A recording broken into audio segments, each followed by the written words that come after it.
उन्मिलितं येन तस्मै श्रीगुरुवे नमः। श्रीचैतन्यमनोभीष्टं स्थापितं येन भूतले स्वयं रूपः कदा मह्यं ददाति स्वपदान्तिकम्। वन्देऽहं श्रीगुरुः श्रीयुतपदकमलं श्रीगुरून् वैष्णवांश्च श्रीरूपं साग्रजातं सहगण रघुनाथान्वितं तं सजीवं साद्वैतं सावधूतं परिजनसहितं कृष्ण चैतन्य देवं श्री राधा कृष्ण पादान सहगण ललिता श्री विशाखा वितांश्च हे कृष्ण करुणा सिंधु दीनबंधो जगतपते गोपेश गोपिका कांत राधा कांत नमोस्तुते तप्त कांचन गौरांगी राधे वृंदावनेश्वरी वृषभानुसुते देवी प्रणमामि हरिप्रिय। वाञ्छाकल्पतरुभ्यश्च कृपा सिन्धुभ्य एव च पतितानां पावनेभ्यो वैष्णवेभ्यो नमो नमः। श्री कृष्ण चैतन्य प्रभु नित्यानंद श्री अद्वैत गदाधर श्रीवासादि गौर भक्त वृंद हरे कृष्ण कृष्ण कृष्ण हरे हरे हरे राम राम राम हरे हरे हरे कृष्ण कृष्ण कृष्ण हरे हरे हरे राम राम राम हरे हरे। हरे कृष्णा माता जी, सभी को दंडवत प्रणाम। श्री कृष्ण लीला पुरुषोत्तम भगवान, पाठ 18 प्रलंबासुर का वध। तो जो पिछला अध्याय था दावाग्नि का शमन, वो समाप्त हुआ था। जो हमारी पिछली क्लास थी, आज एक नया चैप्टर स्टार्ट हो रहा है इसमें, विनाशकारी अग्नि को बुझाकर। तो ये पिछले जो पाठ में हमने देखा था कि जो दावाग्नि लगी थी उसको जो श्री कृष्ण थे उन्होंने बुझा दिया था। तो विनाशकारी अग्नि को बुझाकर श्री कृष्ण पुनः अपने परिजनों, मित्रों, गायों, बछड़ों तथा बैलों से घिरकर और उनके गायन से महिमा मंडित होकर वृंदावन में प्रविष्ट हुए।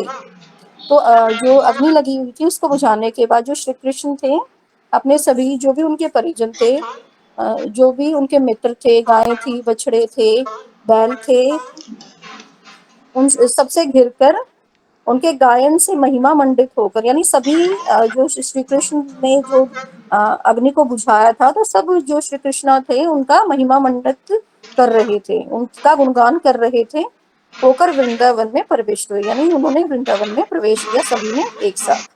जो सदैव गायों से परिपूर्ण रहता है, तो वृंदावन के बारे में बताया गया है कि वहां पे जो गायें हैं हमेशा रहती हैं। जब श्री कृष्ण तथा बलराम वृंदावन में ग्वालों तथा गोपियों के मध्य जीवन का आनंद लूट रहे थे, तो क्रमशः ग्रीष्म ऋतु आ गई।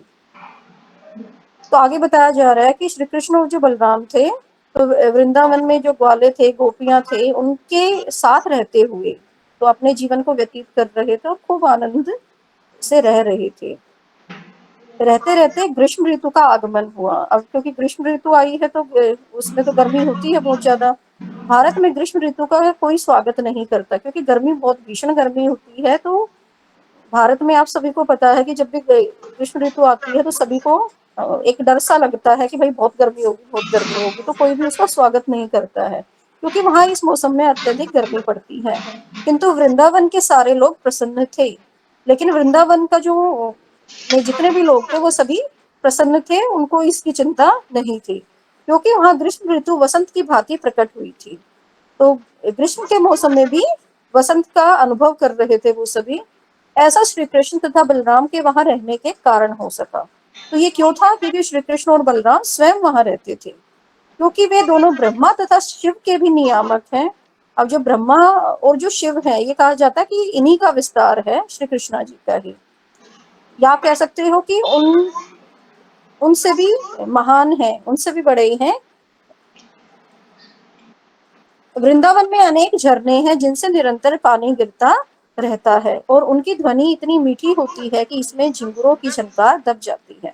तो वृंदावन के बारे में बताया जा रहा है कि वृंदावन में बहुत सारे झरने हैं और वहां पानी गिरता रहता है और उससे बहुत ही सुंदर आवाजें आती हैं उस पानी के गिरने से। जैसे बारिश में भी होता है ना, बारिश होती है तो बारिश का जो पानी गिरता है तो उससे भी बहुत सुंदर आवाजें आती हैं। तो जो ध्वनि आती है वो बहुत ही मीठी होती है कि इसमें झिंगुरों की झनकार दब जाती है। सर्वत्र जल बहने के कारण वन सदैव अत्यंत हरा भरा तथा सुंदर दिखता है, क्योंकि वहां पर जल बहता रहता है झरनों से, इसलिए जो वहां पे जो वन है वो वहां पे हरियाली रहती है और बहुत सुंदर दिखता है, सब जगह हरा भरा रहता है। वृंदावन वासी सूर्य की झुलसाने वाली गर्मी से या अधिक ताप से कभी भी विचलित नहीं होते थे। वृंदावन की झीलें हरी घास से घिरी रहती हैं और उनमें कहलार, कंज और उत्पल जैसे नाना प्रकार के कमल पुष्प खिलते रहते हैं, यानी वहां पे बहुत सारे पुष्प खिलते रहते हैं, बहुत सारे फूल लगते हैं। और वृंदावन में बहने वाली वायु कमल के सुवासित मकरंद कणों को अपने साथ ले जाती रहती है, तो जो फूल है या जो कमल लगे हुए हैं उनकी महक भी उसके साथ बहती रहती है, जो वायु है।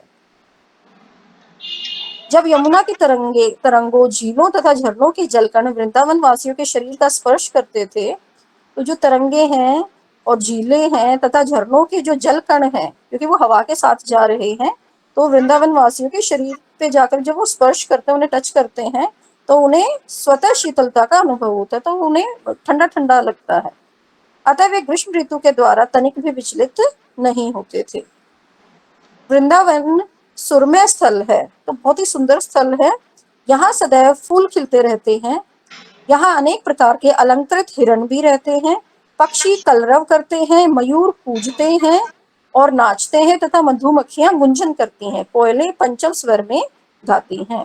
तो वृंदावन का इसमें बताया गया कि वृंदावन कैसा है, कि बहुत ही सुंदर स्थान है। अतः आनंद कंद श्री कृष्ण बंसी बजाते अपने अग्रज यानी अपने जो बड़े भाई हैं बलराम तथा अन्य ग्वाल बालों एवं गायों को साथ लिए वृंदावन के सुंदर वन में वातावरण का आनंद लेने के लिए आए। वे वृक्षों के नव किशलियों के बीच गए, जिनके पुष्प मोर पंखों जैसे थे। उन्होंने इस पुष्पों की माला पहनी और केसर रंग से विभूषित हुए। कभी वे नाचते और गाते, तो कभी वे एक दूसरे से कुश्ती लड़ते। जब श्री कृष्ण नाचते तो कुछ ग्वाल बाल गाते और कुछ बांसुरी बजाते, कुछ शंख बजाते, कुछ ताली देते और श्री कृष्ण की प्रशंसा करते। हे बंधु, तुम बहुत सुंदर नाचते हो। वस्तुतः ये सारे बालक देवता थे, जो स्वर्ग लोक से श्री कृष्ण को उनकी लीलाओं में सहायता करने आए थे।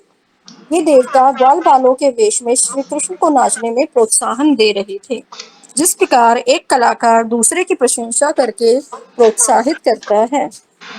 तब तक श्री कृष्ण तथा बलराम का मुंडन संस्कार नहीं हुआ था। तो अभी श्री कृष्ण और बलराम के बारे में बताया जा रहा है कि अभी उनका मुंडन संस्कार नहीं हुआ, यानी उनके बाल लंबे हैं।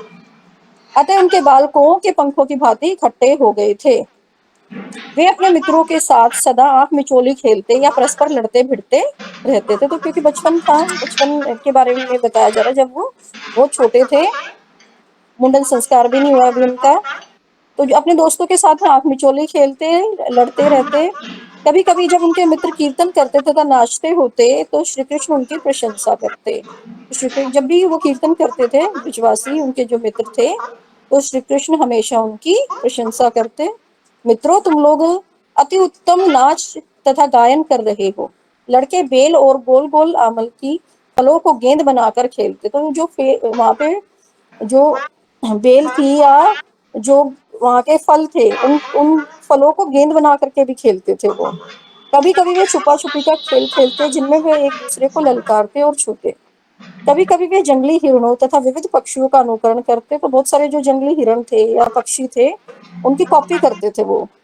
वे एक दूसरे के साथ मेढक की बोली का अनुकरण करके हंसी उड़ाते और वृक्षों के नीचे झूलने में आनंद लेते। कभी कभी वे परस्पर राजा तथा प्रजा का खेल खेलते। इस प्रकार श्री कृष्ण तथा बलराम अपने मित्रों के साथ सभी प्रकार के खेल खेलते और नदियों, सरोवरों, नालों, सुंदर वृक्षों तथा उत्तम उत्तम फूलों फलों से पूर्ण वृंदावन की सुखदायक वातावरण का आनंद लूटते। तो ये जो वातावरण था वृंदावन का, उसके बारे में यहाँ पे वर्णन किया गया है कि बहुत ही सुंदर वातावरण था, जहाँ पर सब प्रसन्न थे, आनंद की अनुभूति हो रही थी सभी को। एक बार जब वे अपने दिव्य लीलाओं में लीन थे, तो ये जो लीलाएं चल रही थी, तो उसी के बारे में बताया जा रहा है कि जब ये सब लीलाओं में लीन थे, तो प्रलंबासुर नामक एक असुर उनकी टोली में बलराम तथा श्री कृष्ण दोनों को चुराने के उद्देश्य से घुस आया। तो प्रलंबासुर जो था, वो चुराना चाहता था श्री कृष्ण को और बलराम जी को। तो उसने क्या किया, जहां पर वो खेल रहे थे उसी टोली में वो घुस आए। यद्यपि श्री कृष्ण एक ग्वाल बाल का अभिनय कर रहे थे और जो श्री कृष्ण थे वो तो अभिनय कर रहे थे, किंतु श्री भगवान के रूप में वे भूत, वर्तमान तथा भविष्य सब कुछ जानते थे। लेकिन क्योंकि वो तो भगवान हैं, वो तो सब जानते थे। अतः जब प्रलंबासुर उनकी टोली में घुस आया तो श्री कृष्ण सोचने लगे कि इस असुर का किस तरह वध किया जाए। किंतु बाहर से वे उससे मित्र रूप में मिले और कहा, प्रिय मित्र, अच्छा हुआ कि तुम हमारी लीलाओं में भाग लेने आए हो। फिर श्री कृष्ण ने अपने समस्त मित्रों को बुलाकर आज्ञा दी, अब हम अपनी अपनी जोड़ी बनाकर खेलेंगे और जोड़े में ही रहकर ललकारेंगे। इस प्रस्ताव के साथ ही सारे बालक एकत्र हो गए। कुछ बलराम की पाली में हो लिए और कुछ श्री कृष्ण की पाली में, और अपनी अपनी जोड़ी के साथ खेलने लगे। इसमें हारे हुए खिलाड़ी को अपनी पीठ पर विजयी खिलाड़ी को चढ़ाना होता था, जिस प्रकार घोड़ा अपने मालिक को चढ़ाता है। वे खेल खेलने लगे और भांडीर वन से होकर जाते समय साथ साथ गायें चराते रहे। श्री दामा तथा वृषभ सहित बलराम की टोली विजय हुई। जो श्री दामा थे और जो वृषभ थे उनकी टोली जीत गई। अतः श्री कृष्ण की टोली को इन सभी को अपनी पीठ पर बैठाकर भांडीर वन से होकर जाना पड़ा। भगवान श्री कृष्ण ने हारने के बाद श्री दामा को अपनी पीठ पर चढ़ाया और भद्रसेन ने वृषभ को। इस खेल का अनुकरण करते हुए ग्वाल बाल के रूप में आए प्रलंबासुर ने बलराम को अपनी पीठ पर चढ़ा लिया। तो जो प्रलंबासुर था उसको, क्योंकि ये लोग हार गए थे जो श्री कृष्ण की टोली थी, तो प्रलंबासुर भी श्री कृष्ण की टोली में ही थे। तो क्योंकि वो हार गए थे तो बलराम जी उस टोली में थे जो जीते थे, तो प्रलंबासुर ने बलराम जी को अपनी पीठ पर चढ़ा लिया। प्रलंबासुर असुरों में सबसे अधिक महत्वपूर्ण था। अब असुरों में बहुत महान था वो, और उसने अनुमान लगा लिया था कि ग्वाल बालों में श्री कृष्ण ही सर्वाधिक शक्तिमान है। अब उसको पता चल गया था जो असुर था कि सबसे ज्यादा जो शक्ति है वो किसमें है, श्री कृष्ण में है। श्री कृष्ण की टोली से बचने के उद्देश्य से प्रलंबासुर बलराम को दूर ले गया। अब क्योंकि बलराम को उसने उठाया हुआ था अपने कंधे पर, तो वो उसने क्या किया, उसने सोचा कि मैं इसको दूर ले जाके मार देता हूँ, तो उसे दूर ले गया श्री कृष्ण की टोली से। निसंदेह यह असुर अत्यंत बलवान था। अब जो ये असुर था बहुत बलवान था, बहुत ताकत थी इसके अंदर, किंतु वह तो बलराम का पर्वत के तुल्य भार लिए जा रहा था। अब जो बलराम थे उसमें भी बहुत भार था, पर्वत तुल्य का मतलब पर्वत के समान। अतः वह उनके भार से थकने लगा। अब जैसे जैसे वो बलराम को लिए जा रहा था, बलराम जी को, तो जो असुर था वो उसमें थकान महसूस होने लगी उसे, और उसने अपना असली रूप धारण कर लिया। तो अपने असली रूप में आ गया, क्योंकि पहले तो बाल रूप में था तो उसमें तो उसको उठा नहीं पा रहा था उसके भार को, उसे थकान महसूस हो रही थी, तो उसने अपने असली रूप में आ गया। अपने इस रूप में वह सुनहरे मुकुट तथा कुंडलों से सुशोभित था और ऐसा लग रहा था मानो विद्युत में बादल चंद्रमा को धारण किए हुए हो। तो विद्युत में बादल जो है वो जो असुर है उसके लिए कहा गया है, और चंद्रमा जो है वो बलराम जी के लिए कहा गया है। बलराम ने देखा कि इस असुर का शरीर बादल की सीमा तक फैला है। अब जो बलराम जी थे उन्होंने देखा कि असुर तो बहुत ताकतवर है और ये तो बादल की भांति फैला हुआ इसका शरीर, तो उसकी आंखें अग्नि के समान जल रही हैं, और जो उसकी आंखें थी वो कैसी थी, अग्नि के समान, और उसके तीक्ष्ण दांत मुंह के भीतर चमक रहे थे। तो बड़े पैने दांत थे उसके। पहले तो बलराम उस असुर को देखकर चकित हुए और सोचने लगे, यह कैसे हुआ कि अचानक यह वाहक सब तरह से बदल गया। और उसे बड़ा आश्चर्य हुआ कि ये कैसे बिल्कुल ही चेंज हो गया ये तो। किंतु मन विमल होने पर वे तुरंत समझ गए। अब फिर जब वो अपने कॉन्शियसनेस में आए तो तुरंत समझ गए कि उन्हें कोई असुर उनके मित्रों से दूर लिए जा रहा है और मार डालना चाहता है। तो पहले तो आश्चर्यचकित हुए कि भाई ये क्या हो रहा है, लेकिन बाद में वो समझ गए कि जरूर कोई ना कोई असुर है जिसने जो रूप बदल कर आया था, और अब वो इसलिए अपने मित्रों से दूर लेकर जा रहा है ताकि वो इसको मार सके। अतः उन्होंने तुरंत ही असुर के सिर पर उसी प्रकार मुष्टि प्रहार किया। तो अपनी मुट्ठी से उन्होंने प्रहार किया असुर के सिर पे, जिस प्रकार इंद्र पर्वत पर अपना वज्र प्रहार करता है। तो इंद्र जी के बारे में बताया गया है कि जैसे पर्वत पर उन्होंने अपने वज्र का प्रहार किया था, उसी प्रकार अपनी मुट्ठी से जो बलराम जी थे उन्होंने असुर के सिर पर प्रहार किया। बलराम के मुष्टि प्रहार से वह असुर चोट खाए सर्प की भांति मुंह से रक्त वमन करता हुआ मर गया। जब असुर गिरा तो उसने उसने भीषण गर्जना की, मानो इंद्र के वज्र प्रहार से विशाल पर्वत गिरा हो। तो वो इतना भारी था, ऐसा महसूस हो रहा था कि जैसे इंद्र ने जब वज्र प्रहार किया था और विशाल पर्वत गिरा था, इसी प्रकार महसूस हुआ जब वो गिरा।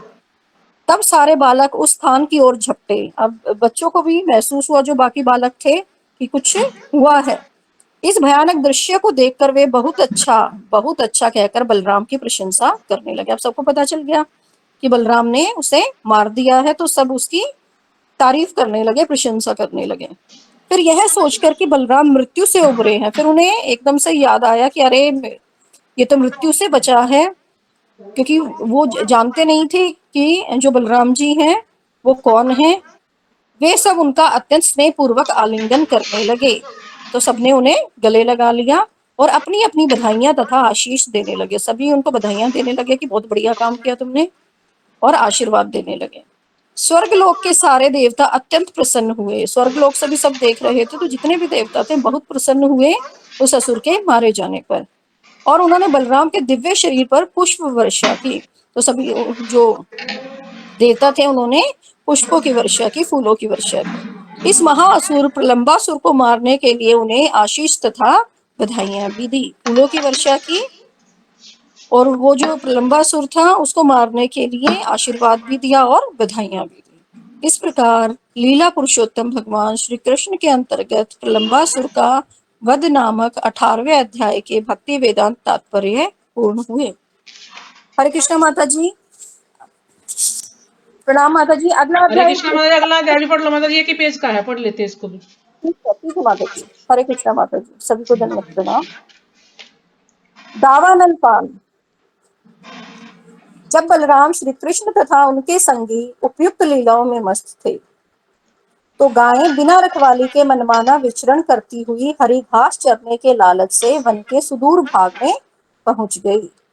अब क्या था, जो बलराम थे, श्री कृष्ण थे, और उनके संग में जो बाकी ग्वाल बाल थे वो अपनी अपनी लीलाओं में मस्त थे। तो गायों ने, अब गायें जो थे वो बिना रखवाली के रह गई, तो उन्होंने अपने मनमाने तरीके से इधर उधर घूमना शुरू कर दिया हरी घास के लिए। तो हरी घास के लालच के चक्कर में वो बहुत दूर चली गई जंगल में। सारी बकरियां, गाय तथा भैंसे एक वन पार करके दूसरे में पहुंची। तो एक वन को पार करके दूसरे में पहुंच गई, और फिर ईशी काटवी एक वन है, उसमें घुस गई। यह वन हरी घास से पूर्ण था। तो वो वन कैसा था, बहुत सारी घास थी उसमें, हरी हरी। तो उससे वो क्या हुआ, बहुत ही अट्रैक्ट हो गई उससे वो, अतः वे सभी आकृष्ट हो गई। किंतु जब वे वहां पहुंची तो उन्होंने देखा कि वहां दावाग्नि लगी है। अब जब उन्होंने हरी हरी घास देखी तो उससे अट्रैक्ट होके, उससे आकृष्ट होके वहां वो पहुंच गई। लेकिन जब वो वहां पहुंची तो उन्होंने देखा कि सब तरह आग लगी हुई है, दावाग्नि लगी है। अतः वे सब चित्कार करने लगी। अब जब उन्हें एहसास हुआ कि भाई तुम कहाँ फंस गई हो, तो वो चीखने चिल्लाने लगी। इधर जब श्री कृष्ण बलराम तथा उनके संगियों ने अपने पशुओं को नहीं देखा, अब जब वो जो लीला थी वो समाप्त हुई, तो बलराम थे, उनके साथ जो उनके संगी थे, तो उन्होंने देखा कि पशु नहीं है हमारे आसपास। तो वे सब बहुत चिंतित हुए, तो सभी बड़े परेशान हुए कि कहाँ चली गई गाय। वे गायों के उनके पद चिन्हों तथा चरी हुई घास का अनुसरण करते हुए ढूंढने लगे। अब जो पैरों के निशान थे गायों के, उसको देखते हुए, और जो घास चरी थी उन्होंने जहां जहां, उसको उसका पीछा करते हुए वो उन्हें ढूंढने लगे। सभी बालक डरे हुए थे। अब जितने भी बालक थे, क्योंकि ग्वाल बाल थे, वो वही उनकी जीवन यापन का साधन था। तो उन्हें लगा कि ये तो हमारे जीविका का साधन है, जो हमारी गायें हैं, अगर इन्हें कुछ हो गया तो इसका भय सताने लगा जो बालक थे उन्हें, और उन्हें लगा उनकी गायें खो गई हैं। गायों को भोजन से वे भी थक गए, गायों को खोजने से वे भी थक गए और प्यासे हो गए। अब गायों को, क्योंकि वो ढूंढ रहे थे, अब ढूंढते ढूंढते बहुत थक गए और बहुत ही ज्यादा उन्हें प्यास लगी। किंतु शीघ्र ही उन्हें अपनी गायों की चित्कार सुनाई दी। उसके बाद क्या हुआ, उन्हें गायों का चीखना चिल्लाना सुनाई दिया। ढूंढते ढूंढते उसके गायों के पास पहुंच गए थे। श्री कृष्ण जोर जोर से गायों का नाम ले लेकर बुलाने लगे। अब जो श्री कृष्ण थे गायों का नाम बुलाने लगे। श्री कृष्ण को बुलाते सुनकर गायें प्रसन्नता पूर्वक निनाद करते हुए उत्तर देने लगी। अब जैसे श्री कृष्ण ने बुलाया तो गायें जो थी वो खुश हो गई। उन्हें लगा कि उन्हें बचाने के लिए श्री कृष्ण स्वयं पहुंच गए हैं। किंतु उस समय दावाग्नि ने उन सभी को चारों ओर से घेर लिया था। लेकिन जब तक क्या था, चारों तरफ उनके चारों तरफ अग्नि लग चुकी थी, आग लग चुकी थी, और जो स्थिति थी वो बहुत ही भयानक हो चुकी थी। जो जो वायु तेजी से चलने लगी, अब क्योंकि हवा चल रही थी तो उसकी जो आग थी उसकी लपटें बढ़ने लगी, और ऐसा लग रहा था कि सारी जड़ तथा जंगम वस्तुएं काल कवलित हो जाएंगी। मतलब ऐसा महसूस हो रहा था कि कुछ नहीं बचेगा, सब कुछ जलकर राख हो जाएगा।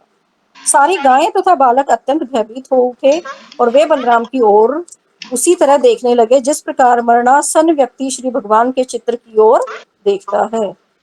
तो सभी किसकी तरफ देखने लगे? बलराम की तरफ देखने लगे, क्योंकि उन्हें उनसे आशा थी कि वो कुछ ना कुछ जरूर करेंगे उन्हें बचाने के लिए।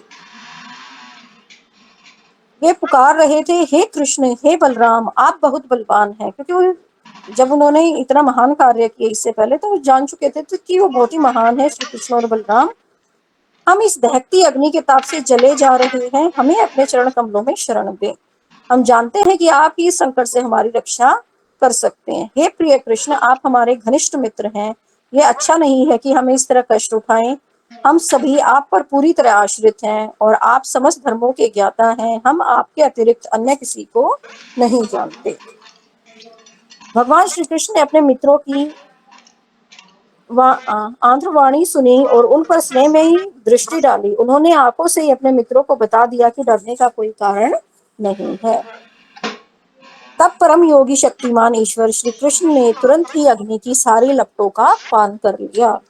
तो जितनी भी अग्नि लगी हुई थी, जितनी भी लपटें लगी हुई थी, श्री कृष्ण ने उन्हें अपने मुंह से अपने अंदर ले लिया, उनका पान कर लिया, यानी उसको खा लिया। इस प्रकार सारी गायें तथा बालक काल का ग्रास होने से बच गए। तो सभी को उन्होंने मृत्यु, जितनी भी गायें थी, जितने भी बालक थे, सबकी मृत्यु से उन्हें बचा लिया। सारे बालक भय से प्राय मूर्छित थे। अब जितने भी बालक थे, क्योंकि बहुत डरे हुए थे, तो इस कारण से वो बेहोश हो गए थे। किंतु जब उन्हें होश आया और उन्होंने अपनी आंखें खोली तो अपने आप को श्री कृष्ण, बलराम तथा गायों के बीच भांडिर वन जंगल में पाया। वे आश्चर्यचकित थे कि वे दहकती अग्नि से बाल बाल बच गए हैं और उनकी गायें सुरक्षित हैं। उन्होंने मन ही मन सोचा कि श्री कृष्ण कोई सामान्य बालक न होकर देवता है। उन्हें ये महसूस हो चुका था, क्योंकि श्री कृष्ण इससे पहले भी बहुत सारी लीलाएं कर चुके थे, बहुत बार उन्होंने प्राण बचाए थे। तो वो जान चुके थे एक तरीके से कि जो श्री कृष्ण है वो एक सामान्य बालक नहीं है, वो कोई ना कोई देवता है। संध्या समय श्री कृष्ण तथा बलराम ग्वाल बालों तथा गायों को साथ लिए बांसुरी बजाते वृंदावन आए। तो वापस वो लौट आए संध्या के समय। जब वे सब गांव पहुंचे तो गोपियां परम प्रसन्न हो गई। अब जो गोपियां थी बहुत खुश हुई उन सबको देख करके। जब भगवान श्री कृष्ण वन में होते तो गोपियां सारे दिन उनके विषय में सोचती रहती, और उनकी अनुपस्थिति में उनका एक एक क्षण 12 वर्षों की भांति व्यतीत होता। तो इसमें जो गोपियां उनके बारे में बताया जा रहा है कि जब श्री कृष्ण और बलराम और जो ग्वाल बाल थे और जो गायें थी, जब वो वृंदावन पहुंचे तो सारी गोपियां उन्हें देख करके बहुत खुश हुई। और जब श्री कृष्ण वहां नहीं होते हैं तब भी गोपियां उनके बारे में ही सोचती हैं कि श्री कृष्ण अब क्या कर रहे होंगे, वो कैसे हैं। और जो अनुपस्थिति होती है वो एक एक क्षण, ये कहते हैं कि वो 12 वर्षों के समान उन्हें लगता है। इस प्रकार लीला पुरुषोत्तम भगवान श्री कृष्ण के अंतर्गत दावानल पान नामक 19वें अध्याय की भक्ति वेदांत तात्पर्य पूर्ण हुई। हरे कृष्ण माता जी, सबको धन्यवाद, प्रणाम। जी हरे कृष्णा, प्रणाम माता जी आप सबको, बहुत बहुत धन्यवाद आपका। तो एक बार सब अनम्यूट करके माता जी का धन्यवाद करेंगे, हरे कृष्ण महामंत्र बोल के। हरे हरे कृष्णा कृष्णा कृष्णा कृष्ण कृष्णा कृष्ण हरे हरे हरे, हरे, हरे हरे राम राम। हरे राम राम राम हरे हरे। हरे कृष्णा आज छोटे माता छोटे जी, चैप्टर थे इसलिए 2 चैप्टर हो आपने गए हमारे। रीडिंग की है सुनीता। अगला चैप्टर बड़ा है तो वो अगली बार करेंगे हम लोग। आपको क्या समझ में आया? इसलिए मैंने तो कुछ सुन नहीं पाई हूँ मैं तो। आप लोगों ने क्या पढ़ा है इसमें, लंबा सुन में क्या बताया है? तो कोई बताएगा इसमें क्या पढ़ा आप लोगों ने?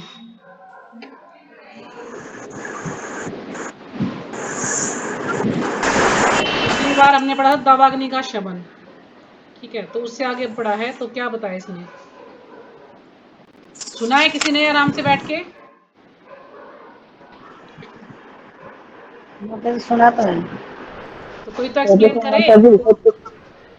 कमलेश माता जी आप ही बताएंगी, कर बताओ दो। माता जी क्या सुना इसमें आपने आज?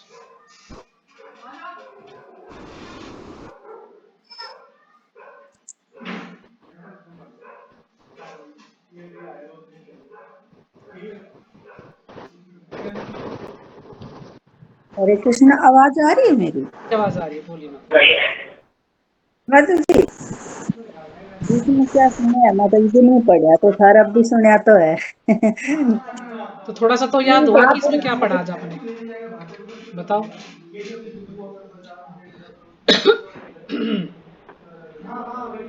मैं थोड़ा किचन में आप बिजी थी ना, तो बताएं। मैं थोड़ा किचन में बिजी थी, तो मैंने देखा नहीं इसमें माता क्या जी, पढ़ा। एक तो ये शरद ऋतु के बारे में बताया था कि भाई इसका वर्णन हुआ था कि गर्मी का इसमें जब हमारे यहाँ गर्मी आती है तो उसका कोई स्वागतम नहीं करता। और जो वृंदावन में जब गर्मी आती है तो उसका भी खूब स्वागतम किया जाता है। मान लो वहाँ बहुत ज्यादा वन है, यमुना मैया है, तो इसलिए वहाँ हरा भरा ही रहता है। तो गर्मी गोपियां गर्मी को इतना महसूस नहीं करती क्योंकि उनके साथ कृष्ण बलराम और जो गायें होती हैं वो सब होते हैं, तो वो उसी में आनंद लेते हैं। हम्म। क्योंकि माता जी यही होगा ना इसमें। और कौन सा शरद ऋतु का नहीं बताया क्या? अब नहीं बताया तो था। शरद ऋतु का तो माता जी अगला चैप्टर है ना, शरद वर्ण, उसमें आएगा। ग्रीष्म ऋतु माता जी। हाँ, हाँ, ग्रीष्म यही ऋतु के तो। बारे में बताया ना इसमें, ग्रीष्म ऋतु के बारे में बताया। हाँ, कृष्ण के बारे में यहाँ बताया तो हम माता लोग जी। परेशान हो जाते हैं ना जब गर्मी आती है, तो अरे इतनी हाँ हाँ गर्मी है, एसी चलाओ, एसी में भी अरे पसीने नहीं सूख रहे, इतनी गर्मी लग रही है ना, बोलते रहते हैं। लेकिन वृंदावन वासी क्या करते हैं, गर्मी का भी, उन्हें गर्मी भी हाँ अच्छी लगती जी, है, गर्मी का भी स्वागत करते हैं, वो बड़े खुश रहते हैं। क्यों, किस कारण खुश रहते हैं?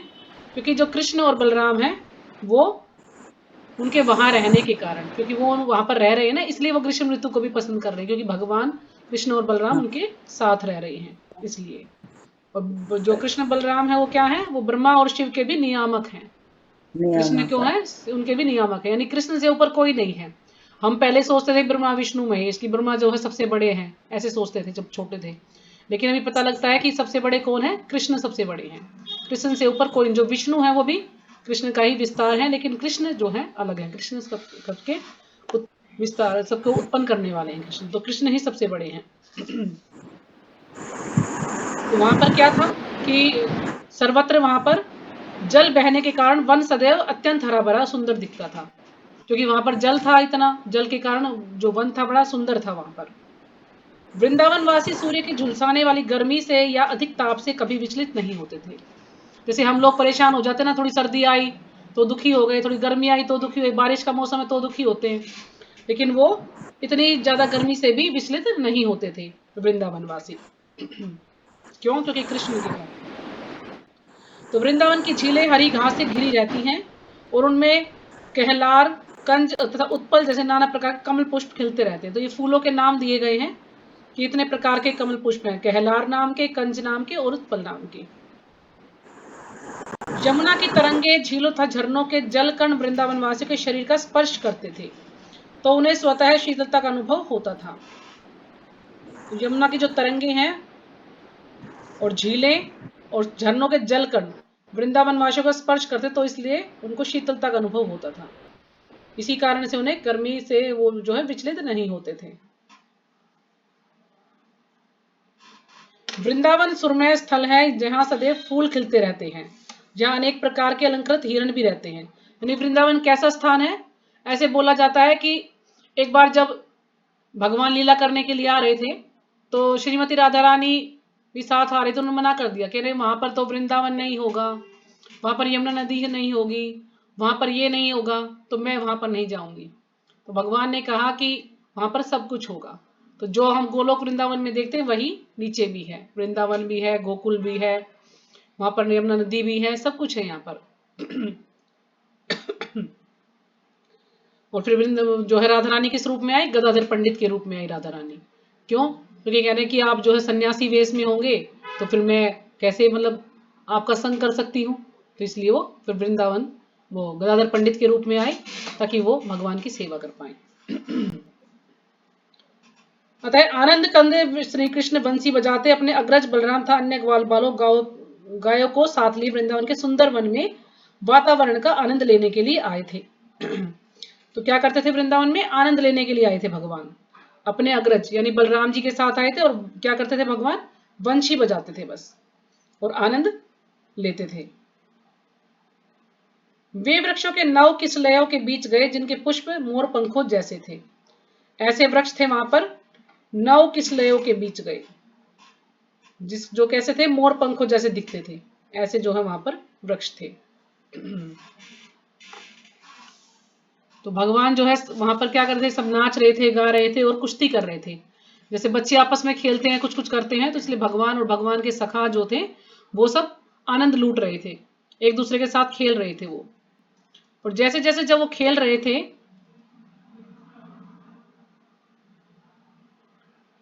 तब तक श्री कृष्ण तथा बलराम का मुंडन संस्कार नहीं हुआ था, अतः उनके बाल कौओं के पंखों की भांति खट्टे हो गए थे।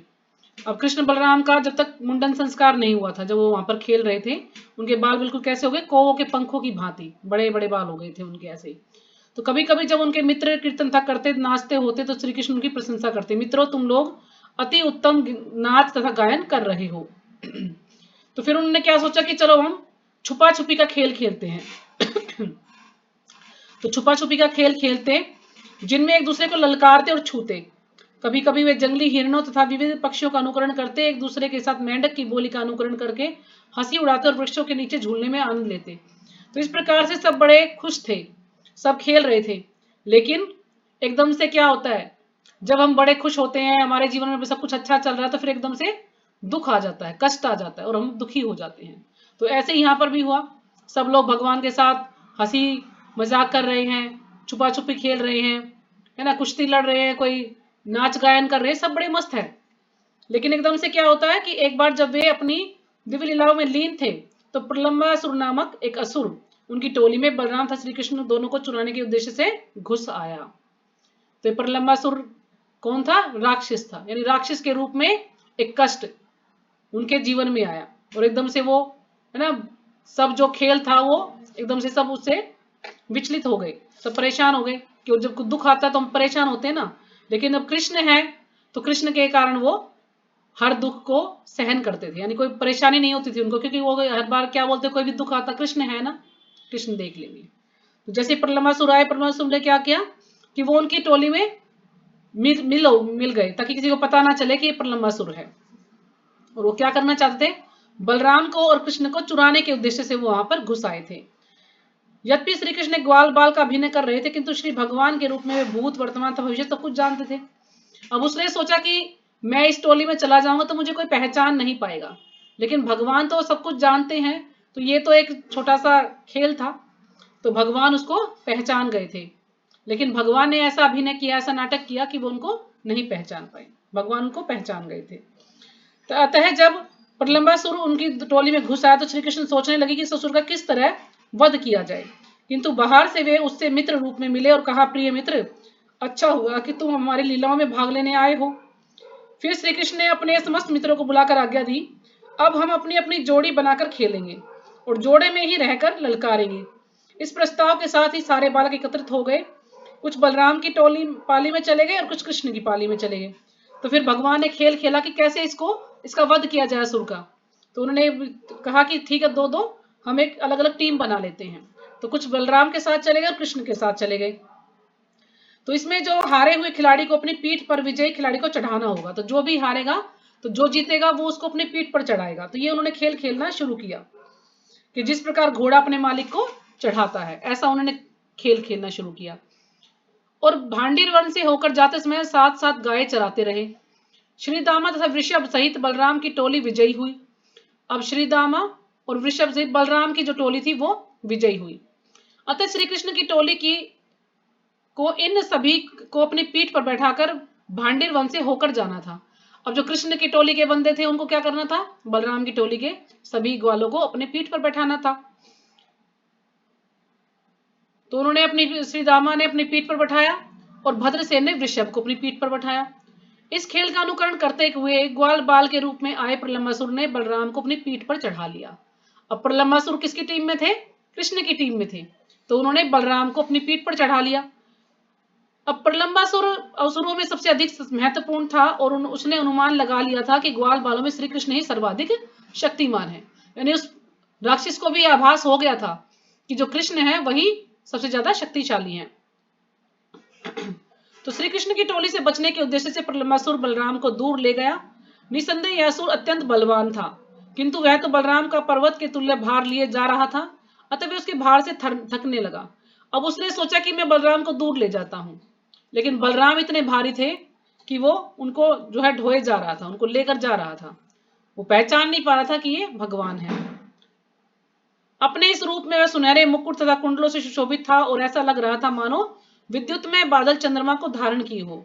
बलराम ने देखा कि ससुर का शरीर बादल की सीमा तक फैला है, उसकी आंखें अग्नि के समान जल रही हैं और उसके तीक्ष्ण दांत मुंह के भीतर चमक रहे हैं।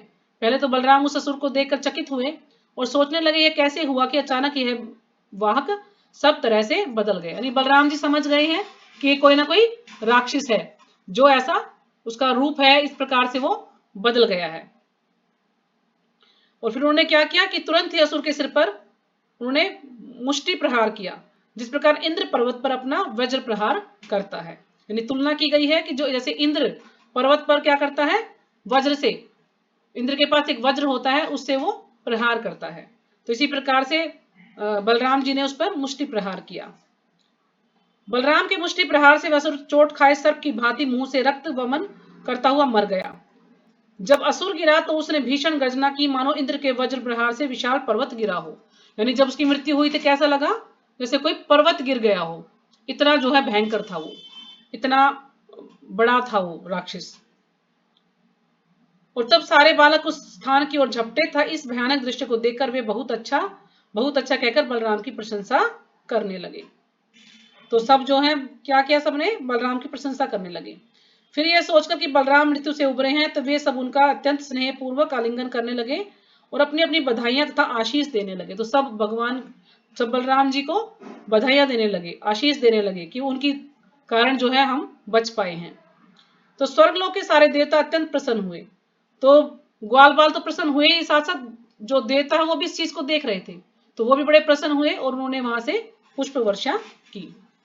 फिर अगला पढ़ा है हमने दावानल पान, कि जब बलराम श्री कृष्ण उनके संगी उपयुक्त लीलाओं में मस्त थे, तो गायें बिना रखवाली के मनमाना विचरण करती हुई हरी घास चरने के लालच से वन के सुदूर भाग में पहुंच गई। अब गाय हैं, अब सब अपने जो है खेल में मस्त थे, तो गाय ने क्या सोचा, उनको हरी घास दिखाई दी, तो क्यों ना हरी घास खाई जाए। अब गाय जो है, सब गाय और बकरियां हरी घास खाने के लिए दूसरे वन में चली गई। फिर इसी काटवी वन में घुस गई। तो वन का नाम क्या था, इसी काटवी। तो दूसरे वन का नाम था इसी काटवी, वन में वो घुस गई हैं। तो यह वन हरी घास से पूर्ण था, अतः वे सभी आकृष्ट हो गई। किंतु जब वे वहां पहुंचे तो उन्होंने देखा कि वहां दावाग्नि लगी है। अब उन्होंने तो सोचा था कि हरी घास है, हरी घास खाने के लिए वहां पर गई हैं, लेकिन वो क्या देखती हैं कि वहां पर तो आग लगी हुई थी। और इस आग को देखकर वो बड़ा चित्कार करने लगी, सब चिल्लाने लगे, भाई यहाँ पर आग लगी हुई है। इधर जब श्री कृष्ण बलराम तथा उनके संगियों ने अपने पशुओं को नहीं देखा तो वे बहुत चिंतित हुए। वे गायों को उनके पदचिन्हों तथा चरी हुई घास का अनुकरण करते हुए ढूंढने लगे। तो उन्होंने कैसे ढूंढा गायों को, जब गाय वहां से गई तो जो उनके पद चिन्ह थे, उनके जो पैरों के निशान थे, उससे उन्होंने उसको ढूंढना शुरू किया। और चलते गए तो उनको फिर क्या है कि उनको अपना जो है गाय मिल गई थी। तो इसी प्रकार से हमें भी क्या करना है कि गुरु के पद चिन्हों पर चलना चाहिए। जो हमारे आचार्य हैं, जो गुरु हैं, जो हमें सिखाते हैं, तो हमें उनके पद चिन्हों का ही अनुसरण करना चाहिए, जो उन्होंने सिखाया उसी को हमें करना चाहिए। तो यहाँ पर ये भी हम समझ सकते हैं। तो भगवान ने क्या किया, उनकी पद चिन्हों को पर चलते चलते वो गायों तक पहुंच गए और फिर उन्होंने उनको बचाया। किस प्रकार से बचाया वो देखते हैं इसमें। तो सभी बालक डरे हुए थे, उनकी जीविका की साधन रूपी गाय खो गई। अब सबको डर था कि गाय से क्या है, गाय उनका एक साधन है जीविका का, अगर गाय को कुछ हो गया तो कैसे अपना जो है गुजारा करेंगे। तो गाय को खोजने से वे भी थक गए और प्यासे हो गए, किंतु शीघ्र उन्हें अपनी गायों की चित्कार सुनाई दी। श्री कृष्ण जोर जोर से गायों का नाम ले लेकर बुलाने लगे। अब श्री कृष्ण ने सभी गायों के नाम रखे होते, सब गाय को नाम लेकर बुलाते हैं। श्री कृष्ण को बुलाते सुनकर गाय प्रसन्नता पूर्वक निनाद करते हुए उत्तर देने लगी, किंतु उस समय तक दावाग्नि ने उन सभी को चारों ओर से घेर लिया था, यानी आग जो है बहुत ज्यादा फैल गई थी। तो जो जो वायु तेजी से चलने लगी, जब कहते हैं ना हवा चलती है तो गाय वो क्या नाम आग और ज्यादा फैलती है, तो इस प्रकार जैसे हवा चलने लगी तो त्यों तो लपटें बढ़ने लगी और ऐसा प्रतीत होने लगा मानो सारी जड़ तथा जंगम वस्तुएं काल कवलित हो गई हैं। तो जिस प्रकार मरणासन व्यक्ति श्री भगवान के चित्र की ओर देखता है, वे पुकार रहे थे, हे कृष्ण, हे बलराम, आप बहुत बलवान हैं। तो जैसे जब किसी की मृत्यु होने वाली है तो भगवान को पुकारते हैं ना, वो जिसकी जिसमें श्रद्धा होती है उसको पुकारते हैं। कि जैसे कोई व्यक्ति है काफी दिन से कष्ट पा रहा है ना, खाट में है, उसकी मृत्यु नहीं आ रही है और वो इतना दुखी है कि उसको बड़ा पेन हो रहा है, तो क्या करता है, भगवान से प्रार्थना करता है ना कि हे भगवान मुझे उठा ले, मैं बहुत परेशान हो गया हूं, मैं अब और सहन नहीं कर सकता। तो इस प्रकार से जब एक मरणासन व्यक्ति भगवान को पुकारता तो गाय भी इसी प्रकार से भगवान को पुकारने लगी कि किसी प्रकार से हमें यहां से बचाइए आप। तो हम इस दहकती अग्नि के ताप से जले जा रहे हैं, हमें अपने चरण कमलों में शरण दे, हम जानते हैं कि आप हो ही इस संकट से हमारी रक्षा कर सकते हैं। हे प्रिय कृष्ण, आप हमारे घनिष्ठ मित्र हैं, यह अच्छा नहीं है कि हम इस तरह कष्ट उठाएं। हम सभी आप पर पूरी तरह आश्रित हैं और आप समस्त धर्मों के ज्ञाता हैं, हम आपके अतिरिक्त अन्य किसी को नहीं जानते। तो जो उनके मालिक थे यानी गायों के जो ग्वाल बाल थे वो उनसे प्रार्थना करते हैं और गाय भी अपने आवाज में भगवान से प्रार्थना करती हैं कि हमें जो है आप यहाँ से बचा लीजिए। तो भगवान श्री कृष्ण ने अपने मित्रों की आर्तवाणी सुनी और उन पर स्नेहमयी दृष्टि डाली। उन्होंने आंखों से ही अपने मित्रों को बता दिया कि डरने का कोई कारण नहीं है। तब परम योगी शक्तिमान ईश्वर श्री कृष्ण ने तुरंत ही अग्नि की सारी लपटों का पान कर लिया। अब भगवान ने क्या किया, उस अग्नि को पी लिया, उसका पान कर लिया। अब जो कुछ लोग हैं क्या बोलते हैं कि भगवान कृष्ण जो है भगवान नहीं है। अब ये अगर वो ले पढ़े इसको सुने तो क्या कोई साधारण व्यक्ति आग का पान कर सकता है, आग को पी सकता है? कोई भी व्यक्ति आग को नहीं पी सकता, लेकिन भगवान ही है जिन्होंने आग का भी पान कर लिया। और आग का पान करने से उन्होंने अपनी जो गाय थी उनको काल का ग्रास होने से बचाया, उनको यानी मृत्यु से उनकी रक्षा की। तो सारे बालक भय से प्राय मूर्छित थे, किंतु जब उन्हें होश आया और उन्हें अपनी आंखें खोली तो उनको अपने आप को श्री कृष्ण बलराम था गायों के बीच भांडिर वन जंगल में पाया। अब जब कृष्ण ने लीला की तो क्या हुआ कि वो यानी इतने परेशान हो गए थे कि हमारी गायों का क्या होगा, तो बेहोश हो गए थे। और जब वो उनकी मूर्छा खुली तो उन्होंने क्या देखते हैं कि वो भांडिर वन में थे और वहां पर उनकी गाय और कृष्ण बलराम सब थे वहां पर। वे आश्चर्यचकित थे कि वे दहकती अग्नि से बाल बच गए हैं और उनकी गाय भी सुरक्षित है। वो सोच रहे थे कि ये सब कैसे हुआ, कि हमें भी कोई कष्ट कुछ दुख चोट नहीं लगी या कोई भी नुकसान नहीं हुआ और गाय भी हमारी जो है सुरक्षित है। तो उन्होंने मन ही मन सोचा कि श्री कृष्ण कोई सामान्य बालक न होकर देवता है। तो उन्हें ये आभास होगा कि कृष्ण कोई सामान्य बालक नहीं है, ये तो क्या है, देवता है, देवता समझते हैं वो। तो संध्या समय श्री कृष्ण बलराम ग्वाल बालों तक गायों को साथ लिए बांसुरी बजाते वृंदावन आए। और जब वे सब गांव पहुंचे तो गोपियां परम प्रसन्न हुई। मतलब भगवान जब आते हैं तो गाय जो गोपियां बड़ी प्रसन्न होती है, क्योंकि वो पूरा दिन कृष्ण का ही चिंतन करती रहती है कि कृष्ण कब आएंगे, कृष्ण को भूख लगी होगी, कृष्ण क्या कर रहे होंगे, सोचती रहती हैं। और जैसे जब कृष्ण आ जाते हैं गायों को लेकर वो बड़ी प्रसन्न हो जाती हैं। तो जब भगवान श्री कृष्ण वन में होते तो गोपियां सारे दिन उनके विषय में सोचती रहती और उनकी अनुपस्थिति में उनका एक एक क्षण 12 वर्षों की भांति व्यतीत होता। यानी जब भगवान वन में होते तो उनका एक एक क्षण 12 वर्षों की भांति प्रतीत होता। एक क्षण 12 साल लगते उनको, इतना वो जो है चिंतन करती थी भगवान का। लेकिन हम लोग क्या हैं, हम लोग चिंतन नहीं करते हैं, हम सिर्फ अपने कार्यों में लगे रहते हैं। समय मिला तो कुछ पढ़ लिया, नहीं समय मिला तो नहीं पढ़ा। तो गोपियों ने कोई शास्त्र नहीं पढ़े थे, लेकिन वो बस क्या किया था कि भगवान का चिंतन 24 घंटे करती थी, इसलिए वो भगवान की सबसे बड़ी भक्त हैं गोपियां। तो हमें भी जो है उनका अनुसरण करने का प्रयास करना चाहिए। हम उन जैसा तो नहीं कर सकते जैसे कि गोपियां है, या उन जितना भाव हमारा नहीं है, लेकिन अनुसरण करना मतलब उससे हम सीख सकते हैं, थोड़ा सा प्रयास कर सकते हैं चिंतन करने का। किस प्रकार से कि हम 24 घंटे कार्य भी करते रहें लेकिन भगवान का चिंतन भी करते रहें, कीर्तन करते रहें, कथा सुनते रहें, चाहे हम सफाई कर रहे हैं, चाहे हम खाना बना रहे हैं, चाहे हम कपड़े धो रहे हैं, कुछ भी कर रहे हैं, तो हम कीर्तन करते रहें। इस प्रकार से हम जो है भगवान से जुड़े रहेंगे। 24 घंटे हम भगवान का चिंतन हमारे द्वारा भी होता रहेगा। तो यानी हमें अनुसरण करना है, क्योंकि हम उन जैसा तो नहीं कर सकते हैं, लेकिन हम उन जैसा करने का प्रयास कर सकते हैं। जैसे कहते हैं ना कि जैसे हमारे जो आचार्य हैं वो एक समय वो सिर्फ 2 घंटे सोते थे प्रपात जी। तो प्रपात जी ने हमें सिखाया कि किस प्रकार से भी तपस्या करनी चाहिए। तो हम 2 घंटे तो नहीं सो सकते, लेकिन जो प्रपात जी ने हमें सिखाया है कि हम सुबह मंगल आरती करें, जप करें, भगवान को भोग लगाएं, भगवान को स्नान कराएं, इस प्रकार से जो कार्य उन्होंने बताया हम उनको कर सकते हैं। ऐसा नहीं कि वो तो 2 घंटे सोते थे, हम भी 2 घंटे सोएंगे, वो तो एक समय भोजन करते थे, हम भी करेंगे, तो हम उस लेवल पर नहीं है। लेकिन बस ठीक है, जो उन्होंने हमें कार्य जो भी दिया है, जो भी हमें समझाया है, हम उसको फॉलो करना है हमें। तो ठीक है, हरे कृष्णा, सभी को प्रणाम, और अगली बार हम एक पढ़ेंगे मिनट, सभी माता जी को धन्यवाद